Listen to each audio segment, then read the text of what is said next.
This is Nick Cavalier, the director of Magic by Witch Queen.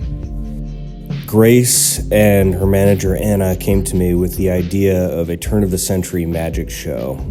The actual concept was already visualized by the artist, which is a rare thing. Usually I write a treatment and come up with the idea myself and then execute.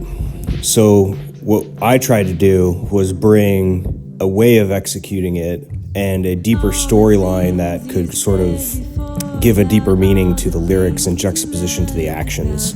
So I came up with 3 tricks that escalated over time to sort of show the disintegration of their implied past relationship. This juxtaposition between her being the center of attention and him being the center of attention, having that shift over time, sort of have her steal the show from him. Essentially, her creating a comedy act to derail and diffuse the tension between the 2 figures. And working with Tyler Clark, we decided to also push the aesthetic in that direction as well. When it came to the look of this project, using the full-frame sensor on the Canon C500 Mark II was kind of a blessing in disguise, because what we were going for was set in this very big and magical world, very surreal, very singled out, looking to achieve a very authentic black and white 1920s, 30s, like magic show type of feel.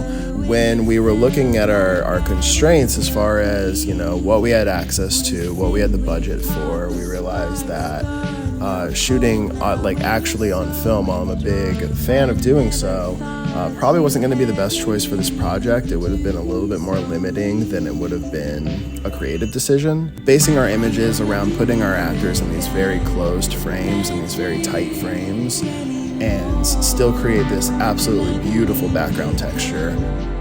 I mean, initially the idea was to shoot at, 12 or 15 frames a second, that sort of undercranked Charlie Chaplin look, but I thought it might come off as too comedic or goofy. So we decided to go to 48 frames a second, and it gives it a really cinematic quality, as well as pushing the black and white high contrast lighting. It's a good balance between modern filmmaking and an homage to the turn of the century filmmaking style. Partnering with Canon on this was awesome because of the dynamic range of the sensors, the incredible glass they provided for us. I'm really happy with how it came out, and we're very proud of the work we did on this. Obviously, our art department and our crew and the camera department and wardrobe was super important to this piece, being a period piece. And of course, all of our awesome extras. So thank you guys all for being a part of this.